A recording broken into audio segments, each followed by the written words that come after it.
is stark and personal. It's really a sad situation because ice fishing really is ingrained in the culture of Wisconsin. It's something that many people here in our state look forward to every year. Researchers are raising urgent concerns about the future of winter across the northern hemisphere. If global warming continues at its current pace, many lakes could lose their seasonal ice cover by 2050, reshaping local economies and long-standing traditions. Lake ice is a part of culture in Wisconsin, and it's been a part of winter culture for a long time. Steve Favres is the director of the Wisconsin State Climatology Office. It's expected that people are going to be able to go out and skate or play hockey or go ice fishing every winter, and as we get a warmer climate, that's going to be a dicier proposition. According to Wisconsin's Climatology Office, lakes in the state once remained frozen for about 4 months annually. Today, that average has shrunk by more than a month due to rising temperatures. Favre said the trend is only expected to accelerate. The magnitude of climate change over the next 30 years, say by mid-century, is enough that a lot of studies indicate that we'll see a noticeable reduction in ice cover. Recent winters offer a glimpse of that future. In 2024, ice cover in Wisconsin lasted just 6 weeks, the second lowest total ever recorded. Beyond environmental impacts, the loss of ice is hitting local economies hard. Kevin Monk, who has worked at a fishing supply store for decades, said the shortened season is taking a serious toll. As far as business goes, a lot of people in other states, even this state, went out of business because it was their livelihood. We take 3-4 months a year that we depend on the money from ice fishing to run the business. When you don't have ice, you don't have the business, so it gets a little rough.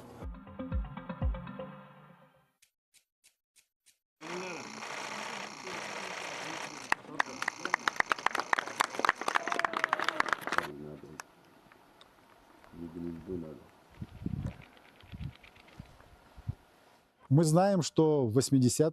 know that in the 1980s and the 1990s, there was a certain number of falcons in Kazakhstan. Currently, perhaps 20 to 30% remain. That means 70 to 80% need to be restored somehow.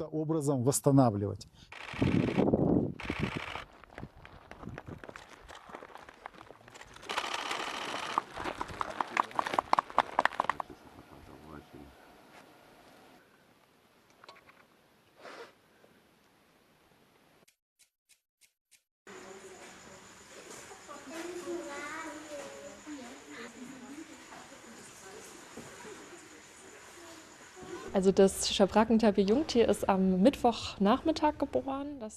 The Malayan tapir calf was born on Wednesday afternoon. It all went wonderfully well. It only took a few seconds, then it was already standing up and walking around. It's typical for Malayan tapirs to have just one calf. We left them in peace that evening, and the next day we weighed it, and it weighed between 18 to 20 pounds. Da hat es die 8-9 Kilo gewogen. And you can see small black diamonds, natural black diamonds setting.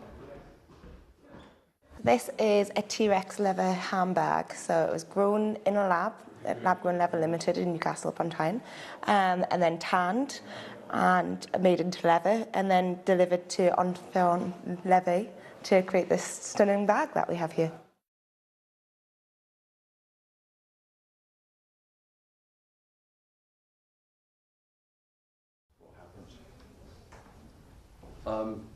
It's a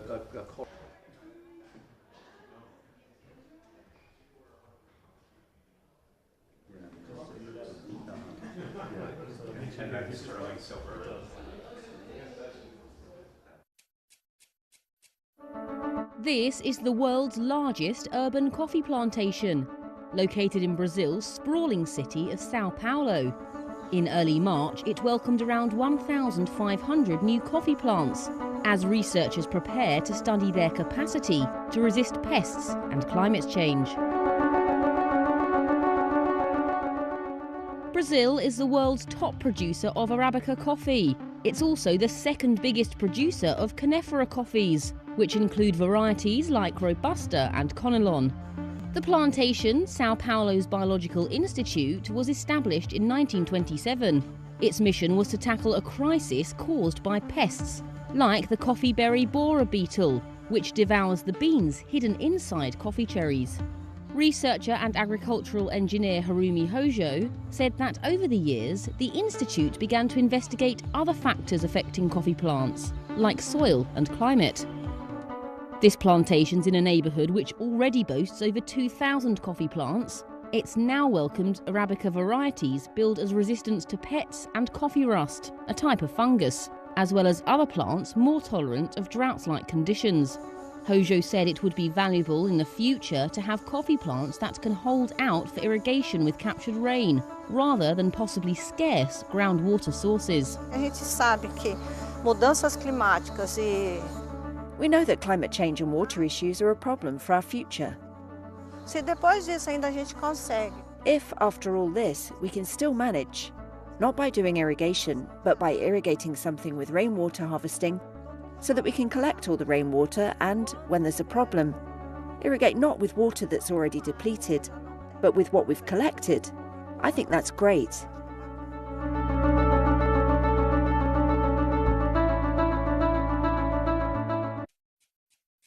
Protective garments exist for other pursuits, such as motorcycles have Kevlar jeans. Why is there no wetsuit equivalent of that?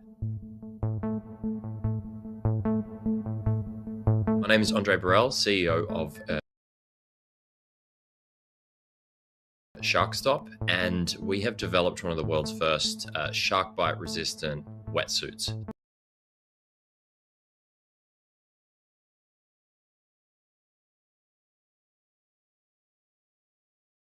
The idea for Shark Stop was born around a kitchen table of the founder back in 2016, 2017. There was a unfortunate series, I guess a statistical cluster, you would say, of shark bites in northern New South Wales, which is a real coastal community and a real surfing community.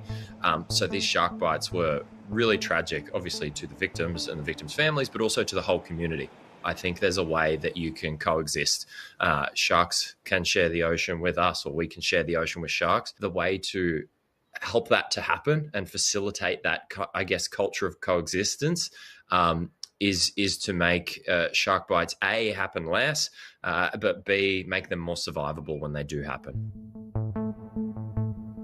So we basically bond 2 layers of UHW MPE, so ultra high weight polyethylene with neoprene. So we have an outer layer and an inner layer that are protective layers, and then inside that is plain old normal neoprene, which is super resistant to punctures, cuts, tears, all the actions that happen when a shark is biting the fabric. 2019, I feel, was the big moment. That's when Flinders University did the testing on the fabric, both in laboratory with a shark's tooth, but then in the field with real great white sharks. And the results showed that it far outperformed the control, which was normal neoprene. So once the material was validated, the process of actually turning this into a wearable, usable wetsuit began. Now, with this protection of this fabric, does come some trade-offs. It's slightly less flexible than a normal wetsuit. So we had to work around that. Basically, we went and looked at all the research of where shark bites occur on the body and which are the most dangerous. We then applied our protective materials to those areas of the wetsuits. We don't just want to be a wetsuit company. We see ourselves more as a shark bite mitigation company. And that's what we're exploring and where we're working with AI in terms of shark spotting drones. At the moment, that's a very manual process. It's surf lifesavers who are qualified, who are trained with these drones in their hands, make a decision whether the beach should be cleared. But rather than a surf lifesaver flying that every half hour or hour, it can be an autonomous drone in the box solution. The AI makes the decision on what the species is and pings an alert to surf lifesavers. Probably one of my favorite emails to get, and we get these fairly regularly, is people emailing to say, thank you for giving me my confidence back. You know, the ocean is everything to me, but I am scared of sharks. Or there was a shark bite in my area and it really rocked me. And I stayed out of the water. And this product gave me the confidence back to go in the water and enjoy what I do in the water and in the ocean again. We're protecting people from shark bite, but we're also about empowering people to get in there, enjoy the ocean, advocate for it.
This is Reuters.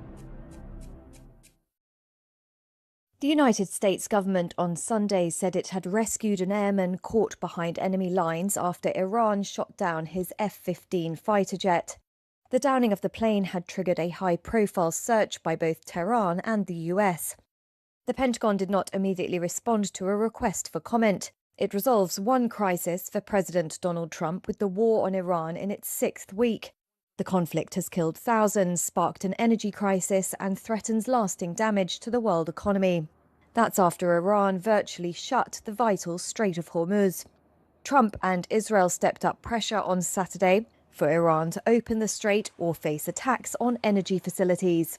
The channel usually carries about a fifth of global oil and liquefied natural gas. The US president indicated his deadline for Tehran to reach a deal to end the war was around 10 a.m. Eastern Time on Monday. As the war has escalated, Trump has repeatedly mixed hints of diplomatic progress with threats to bomb the Islamic Republic. Adding to the pressure, a senior Israeli defense official said Israel was preparing to attack Iranian energy facilities within the next week and was awaiting approval from the United States. Iran has rained drones and missiles on Israel while targeting Gulf countries allied to the US, which have avoided directly joining the war for fear of further escalation. Chances for peace talks, which Pakistan is seeking to broker between Washington and Tehran, appear to remain slim, and polls show low US public support for the war. Ex-prisoners walk free hours after the communist-led Cuban government announced a sweeping amnesty on Friday. It has coincided with the most intense pressure campaign applied by Washington in decades. The US said it was closely monitoring whether those it deems to be political prisoners would be among those freed. That has long been a major sticking point in negotiations between Washington and Havana. Reuters spoke with several who'd been pardoned of common crimes ranging from theft to bribery, but none had been involved in anti-government protests. I'm thankful for this gesture, says Harold Baez. It gives me the chance to rebuild my life and rejoin society.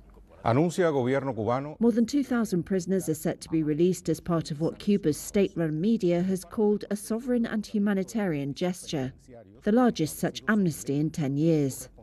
The release of all or the majority of political prisoners would be seen as a major concession on Cuba's part. in the ongoing talks between the two countries. Human rights groups, some financed by the US government, say Cuba is holding hundreds of political prisoners, with estimates varying, and promise scrutiny of the prisoner release process. Cuba has repeatedly denied it holds political prisoners. Authorities say those jailed during anti-government protests are found guilty of crimes, including public disorder, resisting arrest, robbery and vandalism.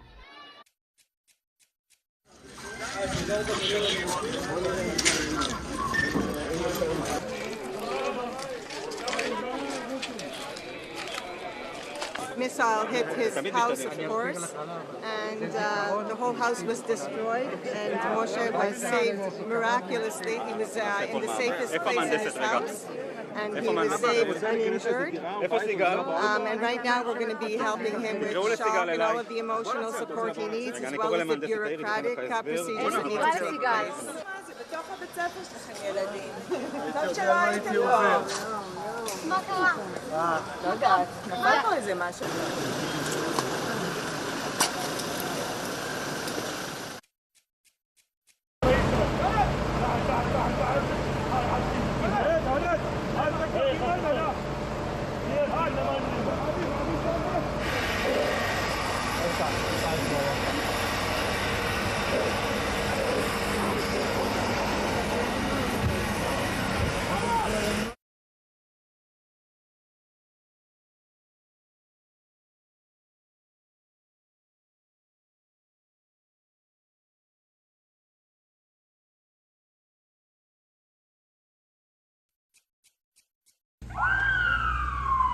Ukrainian President Volodymyr Zelensky on Friday denounced what he called an Easter escalation by Russia after drones struck residential and civilian infrastructure.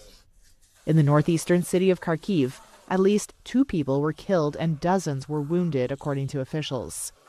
A drone engine was seen lying on the ground in Vishneve, in the Kyiv region, where officials say at least 1 person had died in a Russian strike.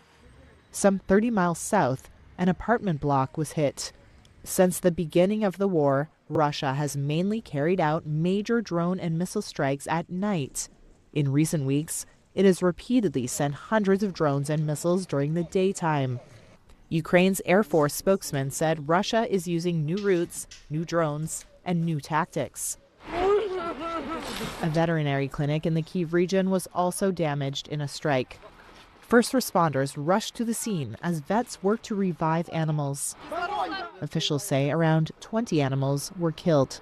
Earlier this week, Zelensky proposed a halt in strikes for Easter holidays and said Ukraine would reciprocate if Russia stopped attacks on the energy sector.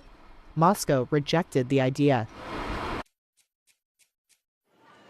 U.S. President Donald Trump on Friday proposed to begin privatizing airport security operations handled by the Transportation Security Administration in a bid to cut costs. The White House budget proposes cutting funding for the federal agency by $52 million and would require small airports to enroll in a program in which TSA pays for private screeners. It comes as Trump looks to cut 10% in non-defense spending for the 2027 fiscal year, while proposing a massive $500 billion increase in the military budget as the U.S. continues its war against Iran. The request ultimately requires approval by Congress. TSA has about 50,000 federal employees who handle screening at nearly all U.S. airports. Budget documents released on Friday said airports currently using the privatization program have demonstrated savings compared to federal screening operations. Major U.S. airports suffered massive disruptions after TSA security officers went unpaid since mid-February amid a budget dispute in Congress. More than 500 TSA officers have quit in recent weeks. Privatization could help remove TSA from congressional funding fights. But cuts to the Airport Security Agency would come at a critical time for air travel, with rising concerns about air safety. Trump's budget also included money to hire more air traffic controllers. A judge's order to halt construction on a new White House ballroom is drawing sharp pushback from the Trump administration, which says the ruling puts presidential security at risk. In an emergency motion filed Friday with the U.S. Court of Appeals for the District of Columbia, the administration argued that the pause leaves the executive mansion, quote, open and exposed, warning of what it calls grave national security harms. U.S. District Judge Richard Leon earlier this week ordered construction to stop while a lawsuit challenging the project moves forward. The lawsuit seeks to block the roughly $400 million ballroom planned for the site of the recently demolished East Wing, arguing the project required congressional approval. Leon temporarily delayed enforcement of his order for 14 days to allow the Trump administration to appeal. In its filing, the administration says the court lacks constitutional authority to hear the case, as it, quote, rests on a single pedestrian's subjective architectural feelings. The initial lawsuit was brought by the National Trust for Historic Preservation, a nonprofit that claims Trump exceeded his authority by raising the historic East Wing. The administration says the claims are legally baseless, arguing the president has complete authority to renovate the White House. He didn't like the kind of mess of the Epstein files. He was upset about that. And then also a lot of prosecutions of his enemies were getting nullified by judges. There really historically was supposed to be some independence between the Department of Justice and the White House. And, I think she politicized it to a degree that we hadn't seen before. So I think her legacy would be she tried to please the boss, but it was never enough. It's hard to imagine someone, being more loyal than Pam Bondi, although Todd Blanche probably fits the mold as well as anyone because, he's on social media a lot, talking up DOJ, but also President Trump. So who knows how long that will go, but Blanche is unsurprising because maybe he's seen as just as loyal, but perhaps more competent. I can't imagine President Trump appointing a new attorney general that would be unwilling to carry out his efforts to punish the people that, in his view, weaponize the DOJ. Let's see where we're going to pull out. So my dinner. This is Jeremy's dinner, and in space you really just eat all of your food out of bags of some kind, plastic bags or little metallic bags, because we have to rehydrate a lot of our food. This is actually shrimp cocktail.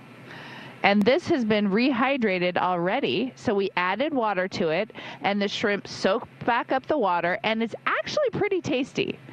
This is an example of a food that has not been rehydrated yet. It got all dried out for flying up here in space, and those are green beans.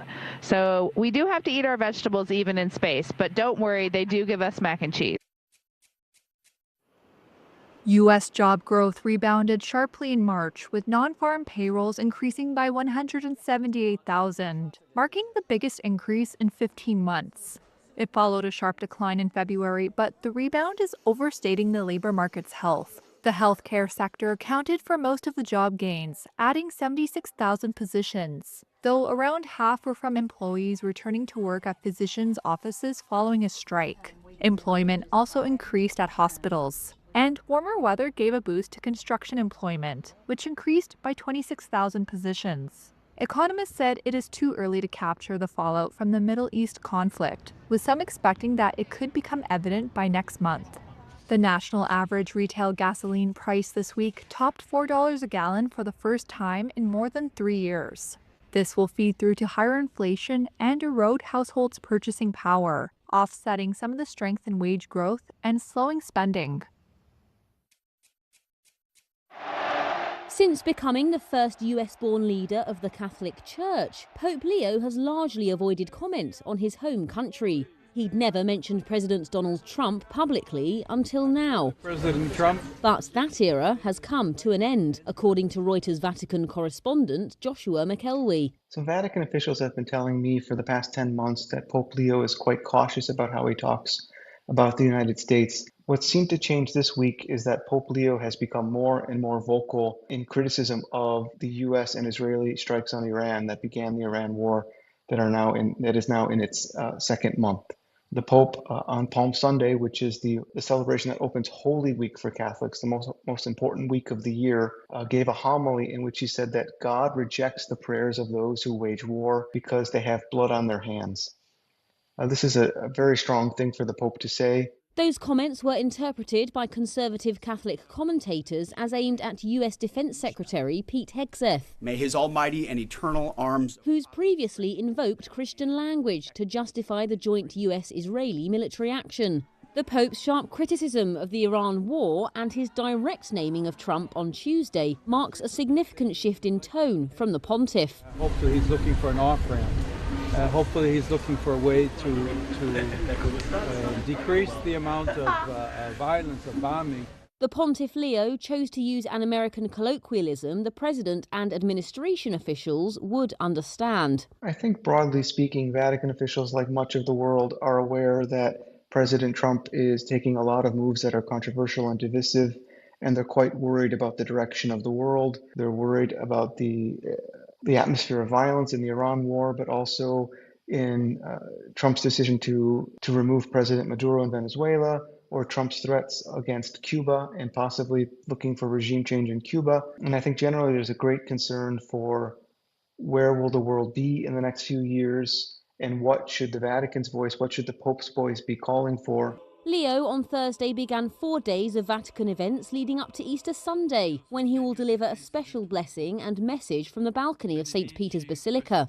It's one of the most closely watched appointments on the Pope's calendar, and one where pontiffs often make a major international appeal. And I think what we're seeing from Pope Leo is perhaps a recognition that, not beyond speaking in general terms with regard to the world situation, he's more willing, or seeing it as more important now, to kind of name names and also to mention President Trump by name.